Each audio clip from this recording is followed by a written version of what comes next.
رضا رضا رضا میرے رضا میرے رضا رضا رضا رضا رضا رضا رضا رضا رضا رضا رضا رضا رضا میرے رضا میرے حضرات، میری تقریر کا عنوان ہے امام احمد رضا اور باطل کی سرکوبی۔ یہ عنوان اپنے دامن میں بہت وسعت رکھتا ہے۔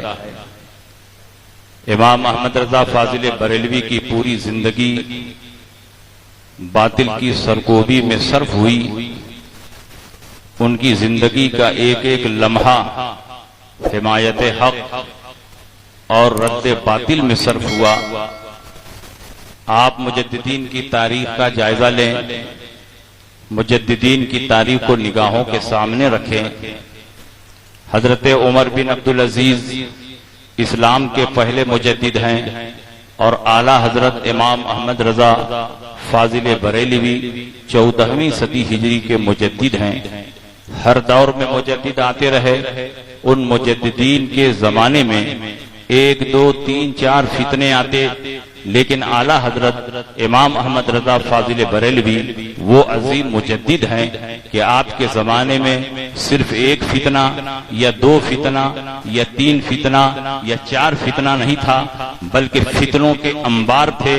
آپ کے زمانے میں جتنی باطل جماعتیں تھیں، جتنے باطل عقائد پروان چڑھ رہے تھے، اعلیٰ حضرت امام احمد رضا فاضل بریلوی نے ان تمام فتنوں کی سرکوبی فرمائی اور زبان و قلم کے ذریعے ان سے جہاد فرمایا۔ اعلیٰ حضرت عظیم البرکت کے زمانے میں وہابیت کا فتنہ، قادیانیت کا فتنہ، ناصبیت کا فتنہ، خارجیت کا فتنہ، دیوبندیت کا فتنہ، تفضیلیت کا فتنہ، غیر مقلدیت کا فتنہ، الیاسیت کا فتنہ، بے شمار باطل فتنے اور فرقے تھے۔ اعلیٰ حضرت امام احمد رضا نے ان تمام باطل فرقوں کے خلاف کتابیں لکھی اور زبان و قلم سے ان کی سرکوبی فرمائی ہے۔ پوری زندگی باطل کی سرکوبی کرنے اور نبی کے دشمنوں سے لڑنے کی وجہ سے بارگاہ رسالت میں امام احمد رضا کو وہ محبوبیت اور مقبولیت ملی ہے کہ امام احمد رضا کی کئی مجلسوں میں رسول پاک سید عالم صلی اللہ علیہ وسلم نے اپنی خاص تجلی کے ساتھ ظہور فرمایا اور امام احمد رضا نے رسول پاک سید عالم صلی اللہ علیہ وسلم کے جلووں کو ملاحظہ کیا۔ سبحان اللہ سبحان اللہ۔ حضرت جب دوسری بار زیارت حرمین طیبین کے لیے تشریف لے گئے تو وہابیوں کی طرف سے شریف مکہ کے دربار میں علم غیب رسول سے متعلق 6 سوالات پیش کیے گئے اور مطالبہ کیا گیا کہ اگر آپ لوگوں کا یہ عقیدہ حق ہے کہ رسول پاک سید عالم صلی اللہ علیہ وسلم ما کان و ما یکون کا غیب جانتے ہیں تو ان 6 سوالوں کو حل کر دیجیے۔ شریف مکہ نے مولانا صالح کمال، جن کا لقب رئیس العلماء تھا، ان کو بلایا اور کہا یہ وہابیہ کی طرف سے سوالات آئے ہیں اور بہت جلد اس کا جواب چاہیے، لے جائیے اور 2 دن میں اس کا جواب لکھ کر میری خدمت میں پیش کیجیے، اور جواب اتنا پرفیکٹ ہونا چاہیے کہ کسی بھی حیثیت سے وہابی اس جواب پر انگلی نہ اٹھا سکے۔ مولانا صالح کمال اپنے گھر وہ پرچی لے کر آئے۔ اعلیٰ حضرت امام احمد رضا فاضل بریلوی کو شودہ شودہ یہ بات پہنچی کہ وہابیوں نے رسول پاک سید عالم صلی اللہ علیہ وسلم کے علم غیب پر سوالیہ نشان کھڑا کیا ہے۔ 6 سوالات شریف مکہ کے دربار میں پیش کیے ہیں اور جواب کا مطالبہ کیا جا رہا ہے۔ اعلیٰ حضرت امام احمد رضا کی غیرت ایمانی نے گوارا نہ کیا کہ مکے میں رہ کر احمد رضا خاموش رہے اور وہابیوں کا جواب نہ دے۔ امام احمد رضا فاضل بریلوی مولانا صالح کمال کے گھر پہنچے۔ میلاد کی محفل چل رہی تھی۔ اعلیٰ حضرت کی علم کا ڈنکا حرمین طیبین میں بج رہا تھا۔ جب اعلیٰ حضرت وہاں پہنچے، علماء مکہ نے اعلیٰ حضرت کا اعزاز و اکرام فرمایا، اعلیٰ حضرت کی تعظیم و توقیر فرمائی۔ مولانا صالح کمال نے کہا کہ جب آپ تشریف لا چکے ہیں، میلاد کی محفل چل رہی ہے، آپ کچھ دیر بیان فرما دیں تاکہ میلادی اختتام کو پہنچ جائے۔ اعلیٰ حضرت امام احمد رضا کھڑے ہوئے اور علم غیب مصطفیٰ کے موضوع پر عربی زبان میں 2 گھنٹہ کا مسلسل کتاب و سنت کی روشنی میں امام احمد رضا نے خطاب فرمایا. امام احمد رضا تقریر کر رہے ہیں, مولانا صالح کمال کے چہرے پر خوشی اور مسرت کے آثار نمایاں ہو رہے ہیں. امام احمد رضا نے جب تقریر مکمل فرمائی, مولانا صالح کمال اٹھے, قریب میں رکھی الماری کو کھولا, وہ پرچہ نکالا اور کہا حضور آپ نے جو تقریر فرمائی ہے وہی تحریر فرما دیجئے, وہابیوں کا جواب ہو جائے گا. اعلیٰ حضرت امام احمد رضا نے فرمایا کہ علم غیب مصطفیٰ پر احمد رضا کا قلم چلے گا تو پوری تحقیق اور تفصیل کے ساتھ لکھا جائے گا. مولانا صالح کمال نے کہا اتنا وقت نہیں ہے, 2 ہی دن میں جواب شریف مکہ کے دربار میں پیش کرنا ہے. اعلیٰ حضرت امام احمد رضا نے فرمایا کہ احمد رضا کے لیے 2 دن بہت ہے, چند گھنٹوں میں احمد رضا علم غیب مصطفیٰ پر ایک ایسی کتاب لکھ دے گا کہ وہابی قیامت تک اس کا جواب نہیں دے سکے. اعلیٰ حضرت امام احمد رضا علم غیب مصطفیٰ پر قلم اٹھاتے ہیں. حج کے لیے گئے تھے, اپنے ساتھ کتابیں لے کر نہیں گئے تھے, لائبریری میں بیٹھ کر نہیں لکھ رہے تھے, بغیر کتابوں کی طرف مراجعت کیے ہوئے خدا داد سے آمد پر بھروسہ کر کے اعلیٰ حضرت امام احمد رضا نے صرف 8.5 گھنٹے میں علم غیب مصطفیٰ پر عربی زبان میں کتاب و سنت کی روشنی میں ایک ایسی شاہکار کتاب تیار فرما دی کہ جب وہ کتاب شریف مکہ کے دربار میں پڑھی جا رہی تھی, ابھی آج ہی کتاب پڑھی گئی اور شریف مکہ نے فیصلہ سنا دیا, اللہ یؤتی وہؤلاء یمنعون, اللہ اپنے حبیب کو غیب کا علم عطا فرماتا ہے اور یہ وہابی اس کا انکار کرتے ہیں. اسی کتاب کا نام ہے الدولۃ المکیہ بالمادۃ الغیبیہ. کل بھی وہ کتاب لاجواب تھی, آج بھی وہ کتاب لاجواب ہے. امام احمد رضا سے کسی معتقد نے پوچھا کہ حضور آپ کے ساتھ کتابیں نہیں تھیں, بغیر کتابوں کی طرف مراجعت کیے ہوئے صرف 8.5 گھنٹے میں آپ نے الدولۃ المکیہ لکھ دی. اعلیٰ حضرت امام احمد رضا فرماتے ہیں یہ سب میرے غوث پاک کا کرم ہے. جب کتاب لکھ رہا تھا غوث پاک کی روحانیت میرے پشت پر سوار تھی. یاد ہے جس پہ حمایت کا ہو پنجہ تیرا, شیر کو خطرے میں لاتا نہیں کتا تیرا. غوث پاک اشارہ فرما رہے تھے احمد رضا اس آیت کو بھی لکھو, اس حدیث کو بھی لکھو, اس دلیل کو بھی لکھو. غوث پاک کی رہنمائی میں احمد رضا نے الدولۃ المکیہ کو مکمل فرما دیا. میں بتانا یہ چاہتا ہوں الدولۃ المکیہ صرف امام احمد رضا کی کتاب نہیں بلکہ غوث پاک کی زندہ کرامت ہے. جس طرح نبیوں کے معجزات کا مقابلہ نہیں ہو سکتا اسی طرح ولیوں کی کرامتوں کا بھی مقابلہ نہیں ہو سکتا. اسی لیے الدولۃ المکیہ کل بھی لاجواب تھی, آج بھی لاجواب ہے اور صبح قیامت تک لاجواب رہے. سبحان اللہ سبحان اللہ ماشاء اللہ. الدولۃ المکیہ لے کر اعلیٰ حضرت بمبئی پہنچے. کئی دن تک اعلیٰ حضرت کا بمبئی میں قیام رہا. اکرام امام احمد رضا میں یہ واقعہ لکھا ہوا. مفتی برہان الحق صاحب اس کتاب کے مصنف ہیں. مفتی برہان الحق صاحب کوئی معمولی شخصیت کے مالک نہیں ہیں, اعلیٰ حضرت کے مرید بھی ہیں, اعلیٰ حضرت کے خلیفہ بھی ہیں اور اعلیٰ حضرت کے شاگرد بھی ہیں اور اعلیٰ حضرت کے روحانی فرزند بھی ہیں. کئی خطوط میں اعلیٰ حضرت نے ان کو اپنا روحانی بیٹا فرمایا ہے. اعلیٰ حضرت امام احمد رضا کی بارگاہ میں کئی پشتوں سے ان کا خاندان غلام تھا. حضرت مفتی برہان الحق کے دادا یہ بھی اعلیٰ حضرت کے معتقی تھے. مفتی برہان الحق کے والد مولانا عبدالسلام یہ بھی اعلیٰ حضرت کے معتقد اور خلیفہ تھے. اور مفتی برہان الحق صاحب یہ تو اعلیٰ حضرت کے ٹکڑوں پر پلے تھے. مفتی برہان الحق کا بیان ہے کہ میں اور والد جبل پور سے بمبئی پہنچے اعلیٰ حضرت کا استقبال کرنے کے لیے. چند دن بمبئی میں اعلیٰ حضرت کے ساتھ قیام رہا.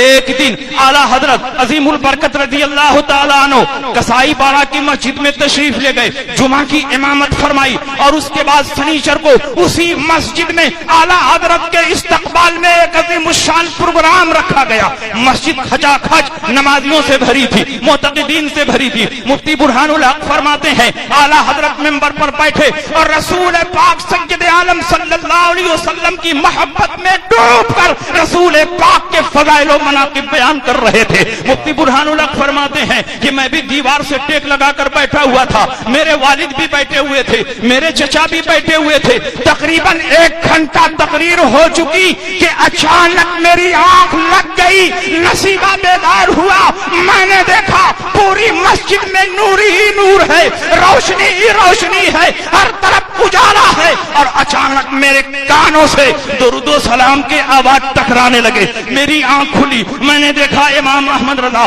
پچھم کی طرف منہ کیے ہوئے ہیں، آنکھوں سے آنسو جاری ہے، صلاۃ و سلام کا نذرانہ پیش کر رہے ہیں، پورا مجمع کھڑا ہے۔ جب جلسہ ختم ہو گیا مفتی برہان الحق صاحب قیام گاہ کی طرف جانے لگے، اپنی والد محترم سے بیان کیا کہ ابا جان جب اعلیٰ حضرت تقریر فرما رہے تھے تو اچانک میری آنکھ لگ گئی، میں نے دیکھا پوری مسجد میں نور ہی نور ہے، روشنی ہی روشنی ہے، اور جب درود و سلام کی آواز سے میری آنکھ کھلی تو میں نے دیکھا امام احمد رضا کھڑے ہیں، پچھم کی طرف قبلہ کی طرف منہ ہے، درود و سلام کا نذرانہ پیش کر رہے ہیں، اور کچھ ہی دیر کے بعد اعلیٰ حضرت پھر ممبر پر بیٹھے اور اپنی تقریر کمپلیٹ فرمائی۔ دوسرے دن مفتی برہان الحق کے والد مفتی برہان الحق صاحب بہت سے معتقدین مریدین اعلیٰ حضرت کی خدمت میں حاضر ہوئے، وہیں پر ایک معتقد آگے بڑھا، اس نے کہا حضور کل کے جلسے میں بھی موجود تھا، مسجد کے دروازے سے ٹیک لگا کر بیٹھا ہوا تھا، اچانک میری آنکھ لگ گئی، میں نے دیکھا پوری مسجد میں روشنی ہے، پوری مسجد میں نور ہے، اور پوری مسجد نور سے منور ہے۔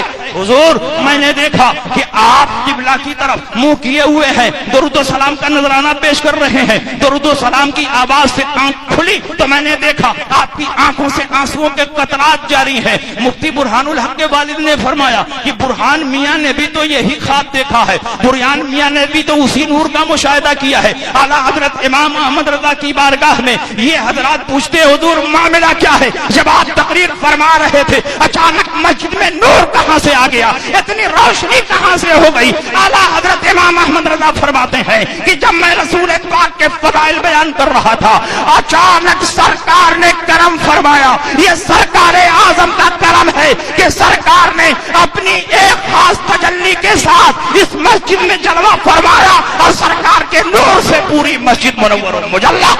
سبحان اللہ سبحان اللہ ماشاء اللہ۔ یہ اعلیٰ حضرت امام احمد رضا کی مقبولیت، اور یہ مقبولیت گول مول پالیسی اختیار کرنے کی وجہ سے نہیں ملی، بلکہ اعلیٰ حضرت پوری زندگی بد مذہبوں کا شدید رد کرتے رہے، دشمنان اسلام کے خلاف کتابیں لکھتے رہے، اعلیٰ حضرت اولیاء کرام کی عظمتوں پر حملہ کرنے والوں سے مقابلہ کرتے رہے، تب جا کر اعلیٰ حضرت کو یہ مقام ملا ہے۔ حد تو یہ ہے کہ اعلیٰ حضرت امام احمد رضا اس کے مصطفیٰ میں اتنا ڈوبے ہوئے تھے کہ جو اعلیٰ حضرت سے قریب ہوتا وہ بھی عاشق رسول بن جاتا۔ حضرت مولانا وسیع احمد محدث سورتی رحمت اللہ تعالی علیہ جو جماعت اہل سنت کے جید محدث ہیں، اعلیٰ حضرت کے شاگرد نہیں ہیں، اعلیٰ حضرت کے مرید نہیں ہیں، اعلیٰ حضرت کے معاصرین میں ہیں، اعلیٰ حضرت ان کو محدث صاحب فرماتے تھے۔ اعلیٰ حضرت نے ایک جگہ ان کو الاسد الاسد فرمایا، ایک جگہ الاشد الارشد فرمایا، ایک جگہ کنز الکرامت فرمایا، ایک جگہ جبل الاستقامت فرمایا۔ یہ وہ الفاظ و آداب ہیں، یہ وہ القاب ہیں جو امام اہل سنت فاضل بریلوی کے قلم سے نکل رہے ہیں۔ اعلیٰ حضرت مبالغہ آرائی نہیں فرماتے تھے۔ اعلیٰ حضرت امام احمد رضا نے جس کو کنز الکرامت کہا ہو، جبل الاستقامت کہا ہو، اس کی شان کا کیا عالم۔ اعلیٰ حضرت امام احمد رضا کے شاگرد نہیں ہیں، مرید نہیں ہیں، لیکن جس مجلس میں ہوتے اعلیٰ حضرت کا خطبہ پڑھتے، جس جگہ ہوتے اعلیٰ حضرت کا تذکرہ کرتے، جس جلسے میں ہوتے اعلیٰ حضرت کی فضیلت پر تقریر کرتے۔ محدث اعظم کچوچوی نے کہا حضور معاملہ کیا ہے؟ آپ تو مولانا فضل الرحمان گنج مراد آبادی کے مرید ہیں، لیکن میں دیکھتا ہوں کہ مولانا فضل الرحمان سے کہیں زیادہ آپ اعلیٰ حضرت امام احمد رضا کا خطبہ پڑھ رہے ہیں۔ جس مجلس میں ہوتے ہیں اعلیٰ حضرت، جس جلسے میں ہوتے ہیں اعلیٰ حضرت، درسگاہ میں ہوتے ہیں اعلیٰ حضرت، آخر اعلیٰ حضرت تو اتنا چرچا کیوں کرتے ہیں؟ علامہ وسیع احمد محدث سورتی فرماتے ہیں مولانا سنیے، سب سے عظیم دولت وہ بیعت نہیں ہے جو مولانا فضل الرحمان گنج مراد آبادی سے مجھ کو حاصل ہوئی، سب سے عظیم دولت وہ علم نہیں ہے جو مولانا علی احمد محدث محشی بخاری کے ذریعے حاصل ہوئی، سب سے عظیم دولت عشق مصطفیٰ کی دولت ہے، اور عشق مصطفیٰ کی دولت کہیں اور سے نہیں امام احمد رضا کی بارگاہ سے ملی ہے۔ اس لیے میں اعلیٰ حضرت کا چرچا کرتا ہوں، اعلیٰ حضرت کا خطبہ پڑھتا ہوں۔ سبحان اللہ سبحان۔ اور اعلیٰ حضرت عظیم البرکت رضی اللہ تعالیٰ عنہ بزرگوں کی بارگاہ کے اتنے ادب شناس کہ حیات اعلیٰ حضرت کا آپ مطالعہ کریں تو اس طرح کے بے شمار میٹر اور مواد آپ کو ملیں گے۔ اس دور کے بہت بڑے محدث مولانا پیر سید جماعت علی شاہ محدث علی پوری رحمت اللہ علیہ، انہوں نے خواب دیکھا، سرکار غوث پاک خواب میں تشریف لائے۔ محدث علی پوری نے پوچھا حضور اس وقت پورے ہندوستان میں آپ کا نائب کون ہے؟ سرکار غوث پاک نے فرمایا اس وقت پورے ہندوستان میں میرا نائب مولانا احمد رضا خان بریلوی ہے۔ اعلیٰ حضرت کی روحانیت میں اور اضافہ ہوا۔ چند سالوں کے بعد پاکستان کے رہنے والے، اس وقت پاکستان نہیں بنا تھا، بعد میں پاکستان بنا، شرقپور کے رہنے والے پیر سید محمد شرقپوری رحمت اللہ علیہ، انہوں نے خواب دیکھا، سرکار غوث پاک خواب میں تشریف لائے، پوچھا حضور اس وقت پوری دنیا میں آپ کا نائب کون ہے؟ تو سرکار غوث پاک نے فرمایا اس وقت پوری دنیا میں میرا نائب مولانا احمد رضا خان بریلوی ہے۔ ان کے دل میں اعلیٰ حضرت کی محبت، اعلیٰ حضرت کی عظمت اس طرح بیٹھ گئی کہ وہ شرقپور سے چل کر بریلی شریف حاضر ہوئے، اعلیٰ حضرت امام احمد رضا سے ملاقات کے لیے حاضر ہوئے۔ اعلیٰ حضرت اس وقت بیٹھک میں بیٹھے ہوئے ہیں، گویا اعلیٰ حضرت انہی کا انتظار کر رہے ہیں۔ علامہ شرقپوری اعلیٰ حضرت کے بیٹھک میں پہنچے، اعلیٰ حضرت سے مصافحہ کیا اور اعلیٰ حضرت کی دست بوسی کی، تو اعلیٰ حضرت نے پلٹ کر ان کے ہاتھ کو بھی بوسا دیا۔ علامہ شرقپوری نے کہا حضور آپ مجھ کو تو جانتے نہیں، میں نے اپنا تعارف کروایا نہیں، آپ نے میری دست بوسی فرما لی۔ اعلیٰ حضرت امام اہل سنت کی ولایت دیکھو، اعلیٰ حضرت فرماتے ہیں جو خواب میں سرکار غوث پاک کی زیارت کر کے آ رہا ہو وہ اس لائق ہے کہ اس کا صرف ہاتھ نہیں بلکہ اس کا پاؤں بھی چوما جائے۔ تم نے سرکار غوث پاک کی زیارت کی ہے۔ سرکار غوث پاک رضی اللہ تعالیٰ عنہ نے اشارہ فرما دیا کہ کون میرا نائب ہے پوری دنیا میں؟ امام احمد رضا فاضل بریلوی غوث پاک کا نائب کی حیثیت سے پوری زندگی بد مذہبوں کا رد و ابطال کرتے رہے، اور یہ مقام یوں ہی نہیں نہ حاضر ہوا بلکہ سرکار اعلیٰ حضرت امام اہل سنت سرکار غوث پاک رضی اللہ تعالیٰ عنہ کا اتنا احترام فرماتے، اتنا احترام فرماتے اور آپ سے ایسی سچی عقیدت و محبت رکھتے کہ جتنے قصیدے اور جتنی منقبتیں آپ کی شان میں لکھی کسی اور ولی کی شان میں نہیں لکھی ہیں۔ اعلیٰ حضرت امام احمد رضا فاضل بریلوی صرف غوث پاک کا نہیں بلکہ غوث پاک سے جو تبرک منسوب ہو جاتا اس کا بھی اتنا احترام کرتے کہ ہم اور آپ حیرت میں پڑ جائیں گے۔